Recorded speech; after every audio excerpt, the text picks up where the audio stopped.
Welcome to the Royal City Quilters Guild. I'm Lindsay, I'm the newsletter editor, and I also host Zoom orientation at the beginning of every meeting. Welcome. We hope that this orientation helps you feel comfortable and confident using the technology so that you can sit back and enjoy our meeting. This will be about 10 minutes long, so if you already feel comfortable using Zoom, you can go and come back in about 10 minutes and the meeting will start. The first thing I want to share with you is how to update your Zoom. This is important to make sure that you have all the features like using breakout rooms that we use in our meeting. In order to update your Zoom, you can't just click on the link that the Guild sends you. What you need to do is to open the Zoom application on your laptop or on your iPad or on your phone. To do that, you need to find the Zoom icon. It's a blue icon with a little white video camera on it. On my Mac, I find it in the Finder. On a Windows computer, you'd find it under the Windows Explorer on the bottom left-hand corner, and on an iPad, it'll just be your icon. You click on that, and this window here will open up, and in the upper right-hand corner here, you'll find there's a little square that has the initial of your name. So for me, my name is Lindsay, so it has a green L.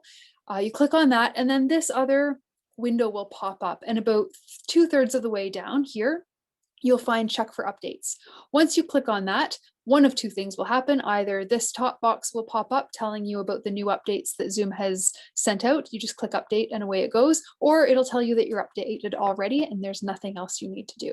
So please do that on a regular basis, probably about once a month, to make sure that your Zoom is working properly. This is how to mute and unmute yourself. This is important during the meeting, especially during the trunk show or presentation, because we want to make sure that everything is optimized.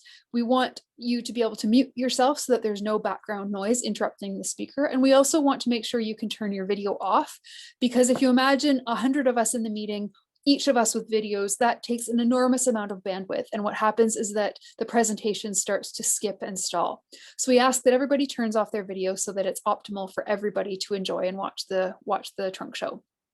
You can turn your video on and off. On an iPad, clicking on the top right, there is a microphone or a video. You click those on and off to mute and unmute or turn your video on and off. And on a laptop or desktop, it's on the bottom left. And on a laptop or desktop, you'll see there's that bar that shows up that has mute and unmute and participants and chat. That sometimes disappears. So if you don't see it, hover your mouse over the bottom of your screen and that will pop up, and then you'll have all of those options. And the mute and unmute is there. Sometimes you'll also see a live transcript, and that is for if the host of the meeting has enabled the subtitles. If you're hard of hearing, it can really help, and that will be an option. It's not showing right now on my example, but there is sometimes a live transcript, and you can turn the subtitles then on or off. If they bother you and you don't want them on, that's also how you turn them off. To change between gallery view and speaker view, on a laptop, it's on the upper right-hand corner, and on an iPad, it's on the left-hand side, and it's that waffle pattern. If you click on that, you can choose between gallery view, which shows you everybody on your screen together, or speaker view, which just highlights the speaker's presentation and the speaker if they have their video on. So it's nice to be able to switch between those in the meeting. This is how to use the chat function. On an iPad, you'll find it in the top right-hand corner behind those 3 buttons that say more. You'll find this box pops up with lots of different options. And on a laptop, or a desktop, it's at the bottom under chat. And if you click on that, this Zoom group chat box pops up, and it's really useful. First, I'll tell you how to use it. So at the top, you can read everything that everybody else in the meeting is chatting, and at the bottom, you can type a chat to send it to everybody, or you can send it to one person. So at the bottom, you'll see there's a little rectangle that says everybody and has a little arrow. If you click on that, you can choose whether you want to send your chat message to everybody in the meeting or just to one person. So if you found Lindsay Core, either by scrolling through or typing my name, then you could send just me a message to say how great the Zoom orientation is. Knowing how to use the chat is important for 2 main reasons, both having to do with our presenter. So if we had been in person, the presenter would be able to see all of our smiling faces and know that we were really engaged in what they were saying. But on Zoom, they can't see us because we've asked you to turn your video off. So it's really nice to give the presenter feedback in the chat box as the presentation is going on, just so that they know that we are receiving it well and it's interesting. So you can chat, you can type things into the chat box to do that. The other thing is it's a place to ask your questions of the presenter. Some presenters choose to read the chat box throughout the presentation and respond as they go, but not all do, and that's fine, because what we do at the end of the presentation is one of the moderators of the meeting reads through the chat, reads it out loud for everybody, and conducts a Q&A session with the presenter. So whether the presenter answers or not in the chat, we'll get to all the questions at the end of the trunk show. You need to know how to raise your digital hand if you are a presenter during the show and share tonight, because what it does is it pops you to the top of the participants list so that the host of the meeting can find you. To do it on an iPad, you click those 3 little dots, and raise hand is the first option. And on a desktop or a laptop, it's under the reactions button at the bottom. Oh, and on this one, I think it shows you what that live transcript looks like that I mentioned earlier in the video. So you can raise your hand, you can clap, you can give a thumbs up. Some new research has shown that one of the main reasons we feel Zoom fatigue is because of our self-view. We're not designed to watch ourselves speak all the time, and we end up focusing on ourselves instead of all the other people in the meeting who we want to be paying attention to. So if you would like to turn off your self-view in order to reduce your Zoom fatigue, hover your cursor, oh, this is on a laptop, hover your cursor over your face. And once you're over your face, if you then 2 little buttons should pop up, mute button and 3 little dots. If you click on the 3 little dots, this new window will pop up. And the bottom option is hide self-view. So if you click on that, the picture of yourself disappears. If you want to see yourself again, just click on anybody's photo and those 3 little dots will show up, and you can click on that to show self-view again. While I'm here, I also want to point out this option, which is called rename.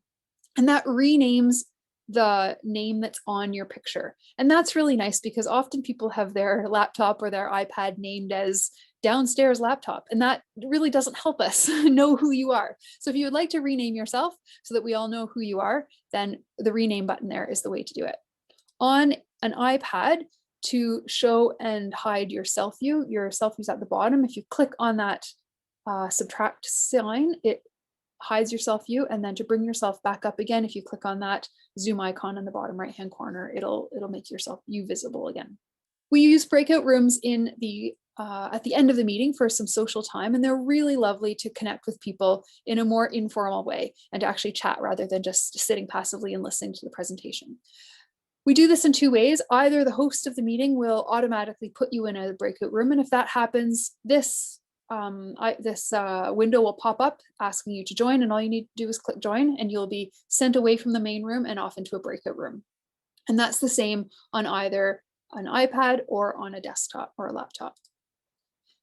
You also have the option quite often to choose a breakout room. Sometimes we have, for example, a breakout room for new members only, and then just other breakout rooms for everybody else. So if there's a particular breakout room you want to go to, and if that's set up for the meeting, then you click breakout rooms at the bottom of your screen and then choose a breakout room, and you just get to choose the one you want to go to. They'll be titled accordingly. Click join and then yes. At the top, the icon shows up in the upper left-hand corner there. And then again, you just press join. To leave a breakout room, the host can end it automatically. And once it's ended, a message pops up, and then within 60 seconds, the breakout room closes and everybody is sent back into the main meeting room. If you really want those last 60 seconds of chatting together, click cancel and you'll get the last little time. But if you're happy going back to the main room right then, just click leave now. If you want to change rooms, so say there's nobody in your room and you find yourself alone, or you just want to go chat with some other people for some reason, just click leave room on the bottom right-hand corner or the top right-hand corner on an iPad, and off you'll go to one of the other rooms. You can choose which other room you wanted to go to.